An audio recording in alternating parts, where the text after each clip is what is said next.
Tôi còn lấy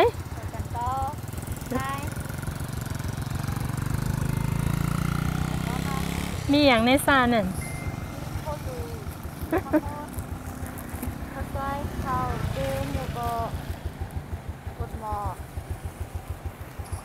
สวัสดีค่ะหมายสงครามเมื่อไหร่คะนะเขาคาเตกว่ากันต้นในเขา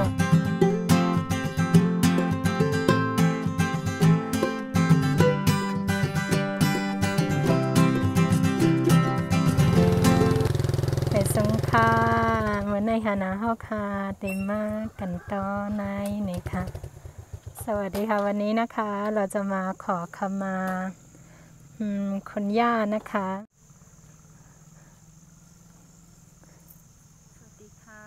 ไม่สู้ค่ะนะคะว่ากันต้อนในไหนค่ะวะนี่คือบ้านย่านะคะจริงๆย่าอยู่คนเดียวนะคะน้าอยู่ห้องก้อยค่ะเนาะ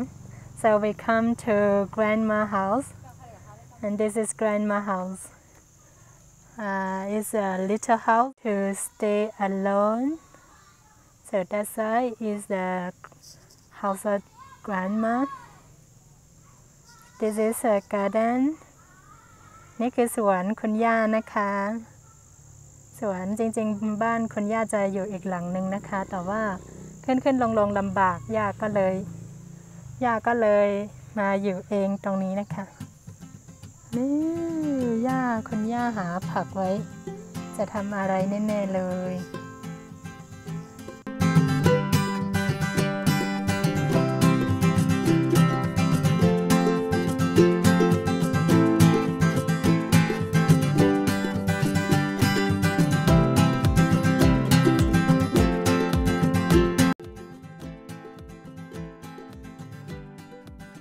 นายกาบนำมาค่ะ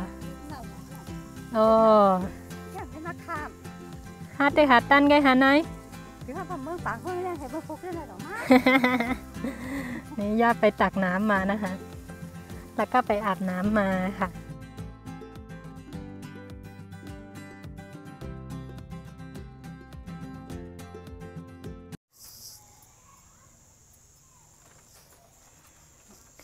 นี่เป็นประเพณีของคนไทยใหญ่นะคะหลังจากออกพรรษาเราก็จะกราบขอขมาผู้ใหญ่พ่อแม่แล้วก็ผู้อาวุโสนะคะและคนในหมู่บ้านต่างๆคนที่จำวัดแล้วอย่างนี้ค่ะนี่คือเรามาขอขมาคุณย่านะคะ This is our another culture that after the end of the Buddhist land day so we just go around for our relative house and go to I don't know and they will forgive us in everything what have we done bad or good things doesn't matter นี่นะคะสิ่งที่เราจะมาขอขมาคุณย่าก็จะมีขนมเทียนดอกไม้แล้วก็เส้นก๋วยเตี๋ยวนะคะแล้วก็ที่ลืมไม่ได้เลยคือข้าวแตกนะคะนี่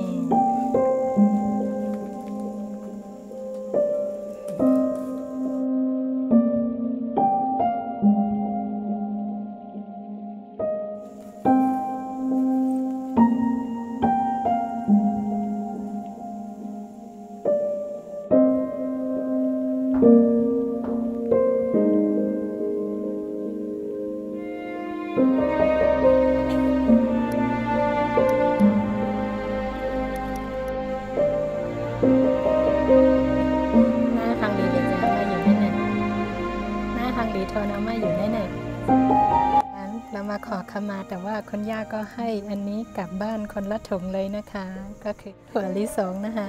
This is our another beautiful culture for end of the Buddhist land day and for Songkran also we after Songkran we also do like this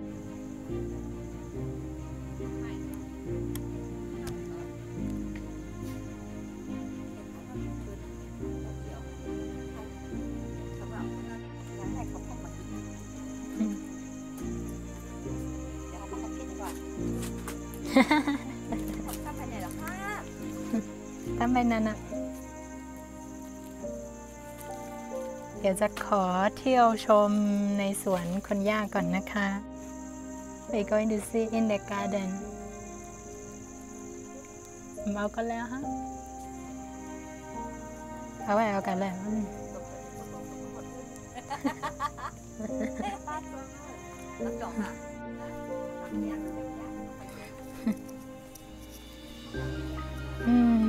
กับน้ำพริกเนาะ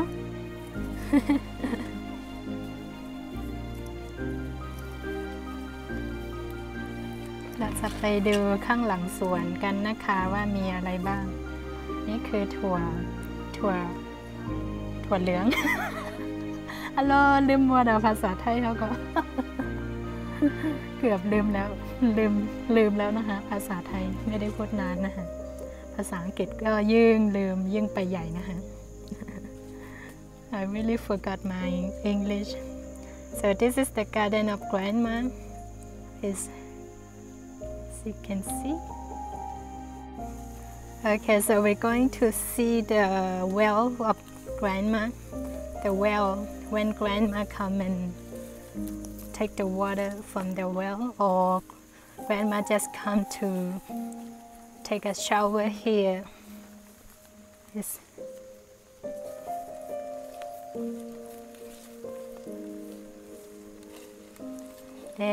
ว้าวโอ้มึนๆเนาะเส้นตั้งเนาะถนนลื่นมากเลยนะคะเพราะว่าหลังฝนตกนะคะฤดูที่นี่เริ่มเข้าฤดูหนาวแล้วนะคะกลางคืนหนาวค่ะแล้วก็ตอนเช้าก็หนาวนะคะแต่ว่าตอนกลางวันจะไม่ค่อยหนาวค่ะที่นี่จะมี3ฤดูนะคะก็คือฤดูฝนฤดูหนาวแล้วก็ฤดูร้อนค่ะ so in Shan State we have 3 seasons we have summer winter and rainy season oh there is the well so the grandma always come to take the water from here this is for drink อะไรอย่างเงี้ยนะในตากินในค่ะเนาะในเว้นตอนน้ำหมอตอนตากินในค่ะว่านะได้ขาล่างไว้เนาะได้ขาล่างได้น่ะนี่อันนี้คือบ่อน้ำสำหรับดื่มนะคะคุณย่าจะมาตักตรงนี้ตลอดนะคะโอ้สีเขียวหังดีเลยใช่ที่นี่ก็คือสำหรับน้ำดื่มนะคะนี่ข้างหลังวิวสวยมากค่ะว้าย ประหลาดลื่นส่วนที่นี่นะคะสำหรับนี้จะเป็นที่อาบน้ำนะคะ so here is for take a shower ไม่มีผักบัวนะคะทางนี้ต้องตักแล้วก็อาบนะคะนี่ใสมากค่ะที่นี่ก็คือจะเป็นที่อาบน้ำที่นี่เนี่ยจะเป็นที่อาบน้ำค่ะเนาะนี่ยุงน้ำ lot of mosquito here ยุงเยอะมากนะคะภาษาไทยใหญ่เรียกว่ายุงน้ำนี่เขาก็ไล่อ่ะง่าก็ได้ไล่อ่ะเนาะเสียยุงสวยนะคะสวยมากแล้วฝนก็ตกด้วย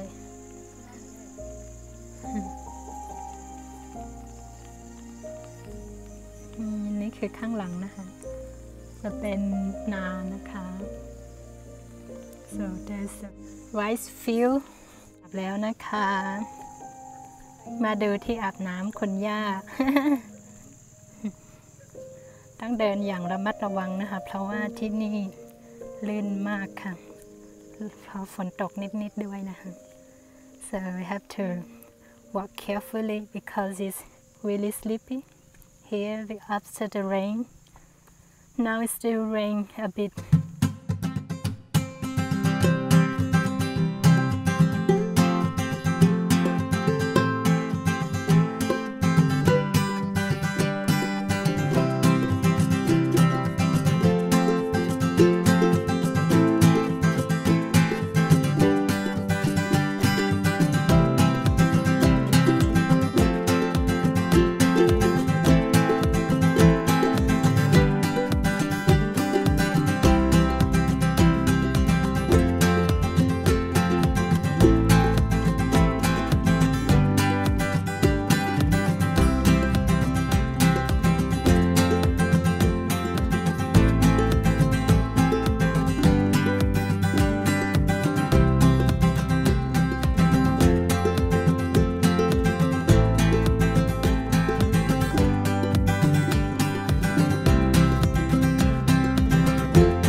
อนอยู่นานางนะคะลาเซียวจริงๆในเฟซหรือใน YouTube ยังใส่ชื่อลาเซียวอยู่เลยนะคะคิดถึงมากเมื่อเนาะกลับแล้วนะคะ